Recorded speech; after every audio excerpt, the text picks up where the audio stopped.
Hey guys, what's up and welcome back to Toe Tags Metal Reviews, and today we're giving you guys our first impressions of the new releases from Carnifex, Prong, and Of Mice and Men.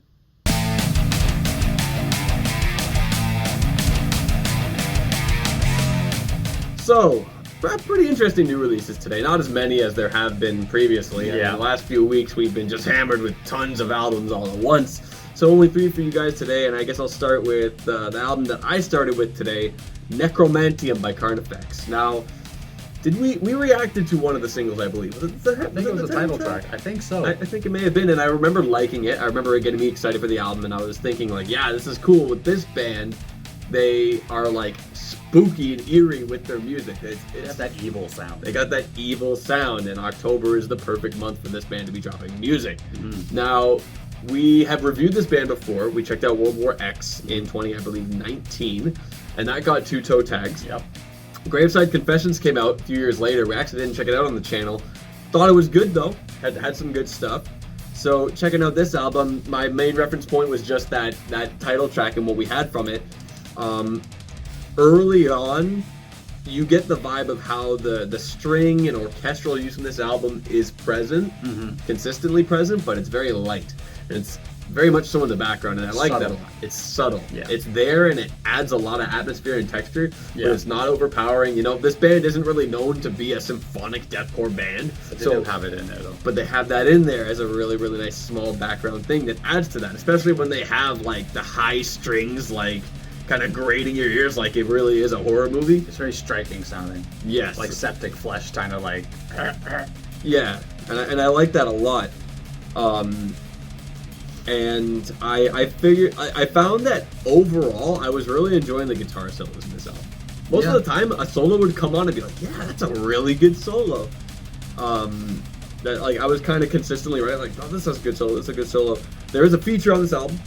Tom Barber is on Death's Forgotten Children, which is neat. I didn't really like find it was like any kind of mind-blowing track, but it was cool to have a feature on it at least. That's always, you know, interesting and neat to have. There were a few points on this album where they had a little bit of quiet sections. They had that, I believe, near the middle of Crowned and Everblack. I kind of wished it was longer. They drew it out a little bit more, because then it would really build tension, and it would give you that eerie vibe, you know, and I like that a lot. But the ending section having piano in it, that was really cool, and I like that. That's the kind of thing I was liking from this album. Another thing that I liked, this is a really small thing that just caught my ear as I was listening, but there's like, they do this triplet figure in Architect of Misanthropy, and there are these like kick blasts and like, you know, triplet figures within that triplet. I thought that was really, really cool. Just a small thing like, oh, what was that? Oh, that's cool that he's doing that. But yeah, generally, like, it was a pretty good record. It didn't feel like it blew my mind. Yeah. But I liked what it had. I liked that it's got its own character. Because, you know, we've said this about deathcore a million times, that it's, you know, kind of staling a little bit. It's hard to stand out. But I feel like this band still does. Yeah. Carnifex sounds like its own thing compared to the vast sea of deathcore that we see. Yeah, well, the Carnifex has been around for a long time. That's true. They've been in the scene for a while. They're kind of, I guess, OGs, pioneers, almost in a sense. Yeah. They've been around for a while. So I do feel like this album kind of reverted back to kind of an older sound for this band too, like kind of like a Hell Chose Me type of vibe. You know, I think that album came out in 2011 maybe, so you're going back over a decade easy with the sound.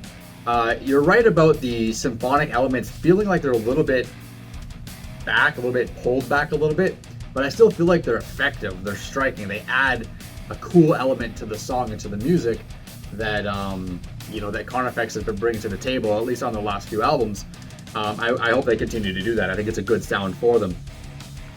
The album didn't do a lot for me as far as like blowing my mind, like you said. I agree with that. But there were a few things that I was like, oh, that's pretty cool. You mentioned guitaring, so Crowned and Everblack has a cool solo. There's actually cool solos all over, but that's one specific that stood out to me. Heaven and Hell All at Once I thought was a cool song name, so that's the last track. I also thought that could have been a cool album name as well. Heaven and Hell All at Once. But this one's got really cool guitaring in the intro. There's just, the guitaring was kind of the highlight, to be honest, like with the riffs and just the way some songs intro and the solos and bridge sections, all that stuff. One thing I noticed about Architect of Misanthropy, which is track number 7, is they have a lyric. It's "You can't save your something if you can't save yourself," and I feel like there's like 24 Carnifex songs that have a lyric similar to that. Like, you can't save your daughter if you can't save yourself.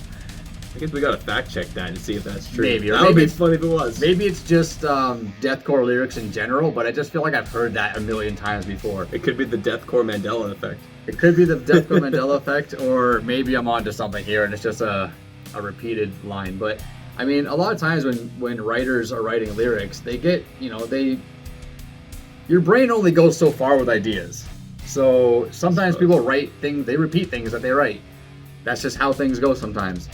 But yeah, overall I thought it was cool, but nothing mind-blowing. I think it's a solid album, but I'd have to listen to it a couple more times to know if there's any really standout tracks or if anything's worth the playlist or anything like that. But still a solid performance from Carnifex. So yeah. So next up is Tether by Of Mice and Men. We reacted to War Paint from this album, and if I recall correctly, it was not bad. It's decent. I don't recall disliking it.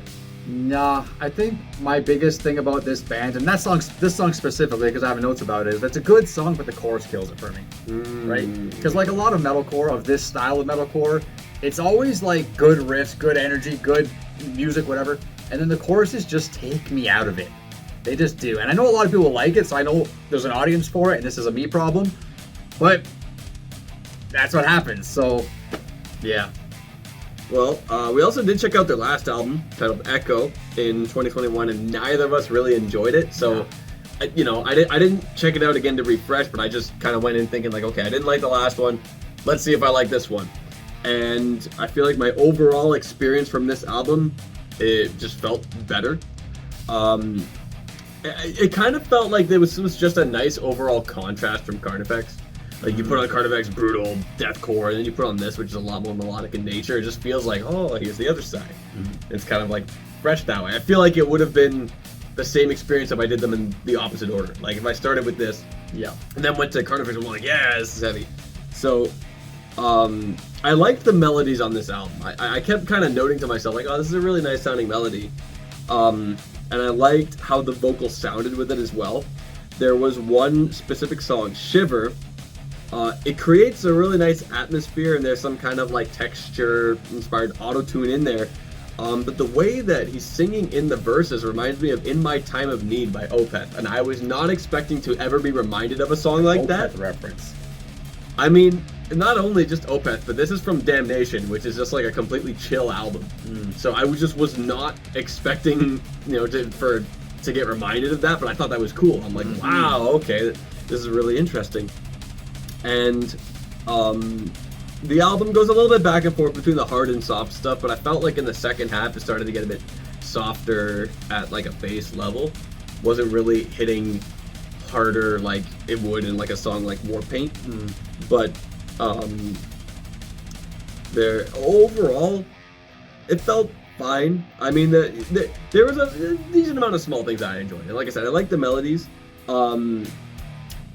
In the background of the title track and like near the middle, there's this really cool synth, and I kind of wanted like more of that. I wanted more of that integrated into that song, and maybe even the whole album, kind of like this synthwave cyberpunk kind of vibe. I thought that would be really cool. Maybe in the future this band could kind of go down that route. I think that would be really, really cool and interesting. But yeah, there's another interesting thing I noticed. In Raptured, the drummer's playing this cool like 3/2 figure with like the snare and ride, which was pretty neat when I heard that. But yeah, overall, it wasn't so bad, and there were some aspects of it that I thought were cool. Yeah, I like what you said about it, where you said there's a decent amount of small things that you liked. I agree with that. I think, overall this album is not, gonna go on my playlist or anything like that. I'm not a huge fan of this style of stuff, but there is a decent amount of things in there that I kind of go, you know what, that's pretty cool. I don't mind that. That's actually pretty gnarly. I can get behind that and stuff like that. So a couple of the standout tracks, War Paint, which was the single we reacted to, I still think is a great track, except for the chorus. If it wasn't for the chorus, I think this would be a standout, gnarly, awesome song. Another one that's similar in vein to that is Eternal Pessimist, which I thought had really good, cool intro, really nice riffs on the verse. It's noticed some cool ghost notes. Lots of cool stuff happening, but the hooky chorus kind of ruins the vibe for me.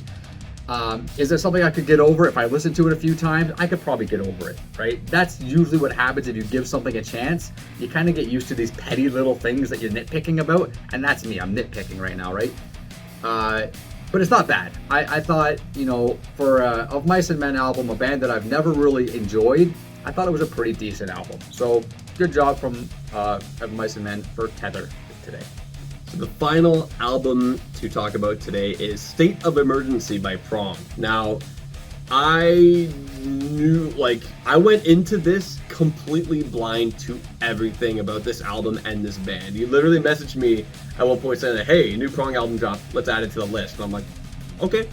So I open it up. First thing I see, I look at the track list and I see the last track says Working Man. And I thought to myself, there's no way that this is a cover of the Rush song. You know, it's 4 minutes, the actual song's 7, and then when that song started, I thought, oh my god, they went there. They actually covered Working Man, and it was a really cool cover. I thought it was a neat take on the song, and I like when covers change stuff. Mm-hmm. You know, we've talked about that before. When a cover makes it a new thing and takes some liberties. Takes liberties, puts a new coat of paint on it. It feels fresh. Because if these guys played it exactly the same, then it's like you guys are just kind of just jamming Working Man. You're not really kind of making a fresh new take on it. Making it your own, Yeah, so it's really cool that they did that. I'm a massive Rush fan, so it was awesome to see that on this album. As for the album itself, though, like I said, I didn't know what to expect. I never knew anything about this band coming in. And I'm thinking, okay, you know, this riff out the gate of the first track is pretty cool. This tom roll that's going on is pretty cool. And I'm hearing these vocals and I'm like, this is really interesting. Like, how do I feel about this in terms of like, what are the vibes here? And I thought early on, it's like a kind of less harsh Troy Saunders is what I that was like my initial first impression, the first thing that I thought. Okay. But I didn't really feel that way as it went. It was just kind of like the very first impression. But it's like a unique sounding voice that is really striking. You know, it's not something that I could be like, well, this guy sounds just like that. And it's like, even the Troy Saunders thing, it's like now having listened to the full album, I don't know if I could even say that it's as much of a comparison. Yeah. It's just a really interesting sound.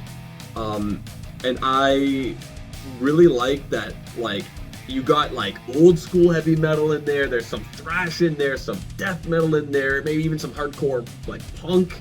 Like, I feel like it was going around between those kind of genres, touching bases in all of these camps, and I thought that was pretty cool that there was all this variety here. In the title track, there are these like quick hi-hats happening in like the pre-chorus. I thought that was cool, and then after that song, I'm like, wow, the cymbal work on this album is really cool. The guy's doing really quick stuff around the drum set like that, and I thought it was really cool. There were small moments that I enjoyed. You know, like the pinch harmonic riff that happens at breaking point. I like that. It was really old school sounding. And then you look at a song like Who Told Me. This is a good example of like the variety here. It sounds like old school 80s heavy metal and then throws down like it's a hardcore song. And it's like, whoa, okay, this is interesting. So I feel like the album is kind of a mix of a bunch of things at once, and I think it works. It just kind of keeps you invested and interested as it goes. Like, yeah, it's got this, or now it's this, and now it's this, and it doesn't feel unfocused. That's the thing, because a band can sound like too many things and feel like there's no focus. This feels like it is what it is, but it's a cool hybrid of multiple different styles, and that is awesome. That's interesting. You said a lot of pretty cool things there that I don't think I really caught on my listens of this album. But yeah, I'm pretty new to this band too. Like, I've known they've existed, but this is my first time listening to a Prong album.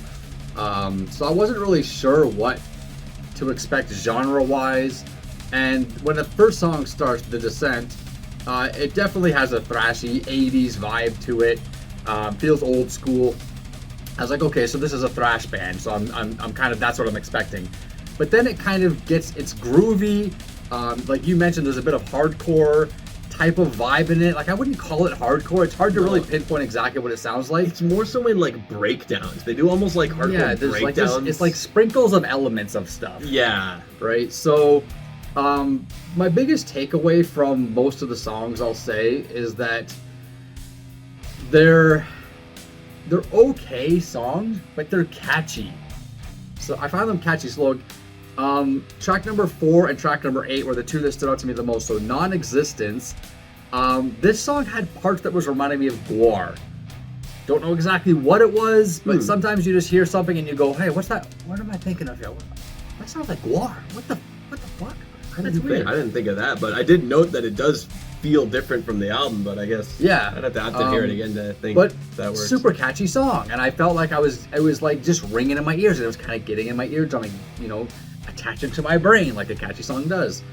And then Disconnected, track number 8, I originally felt like this song was just kind of meh, but then I'm like, it's kind of catchy.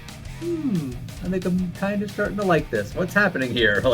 So that was kind of my overall thought of the album, though, where it was like, I'll put on a song and I'll be like, this is really not much. But then I found myself going, just grooving along to it, like, what the hell happened? It's an infectious song. A second ago, I was not feeling this, and now all of a sudden I'm tapping along to it and grooving with it. So it's like almost a manipulative album where it kind of manipulates you into liking it. That's how I feel. If that's what we're calling catchy in 2023, I guess don't know. So. This album's manipulative. It's manipulative. So that's probably the wrong word to use, but I felt like I kept getting caught off guard enjoying it when I originally wasn't really enjoying it that much. So like you said, there's a lot going on in there. There's a lot of almost a lot of styles kind of amalgamated, and it sounds cool. You mentioned some stuff about the vocals. I really didn't think the vocals were anything the greatest. I thought they were just kind of average and bland, but I would like to go back and listen to them again and maybe study them a little bit more to see if there's more to it than I originally thought. But overall, I would compare this to maybe Anthrax, an Anthraxy style of band, which is in the thrash vein, but not thrashy as some other thrash bands. But overall, still pretty good. I mean, it's still an enjoyable album. It's 11 tracks, 41 minutes. Pretty standard. So yeah, pretty good from Prong. Well, now that we've checked out these 3 albums, what would you say we should check out for the upcoming week? Well, I think I don't think I would really like to review any of these 3 albums, to be honest, but there was an album last week that we didn't do because we covered Code Orange, the above, and that is Jailbreak by Nervosa, and I think we should do that this week. Sounds fair enough to me. So we're going to be listening to Jailbreak by Nervosa throughout the entire week, and we'll be back next week to give you guys our final review of that album. But anyway, guys, that's all we got for you today. Let us know in the comments, what do you think of all the albums that we covered today, all the bands that we covered today, and let us know your thoughts on Jailbreak 1 week in, because we'll be back next week to review that album. Anyways, I'm TV Fish. I'm Well Self. See you guys later.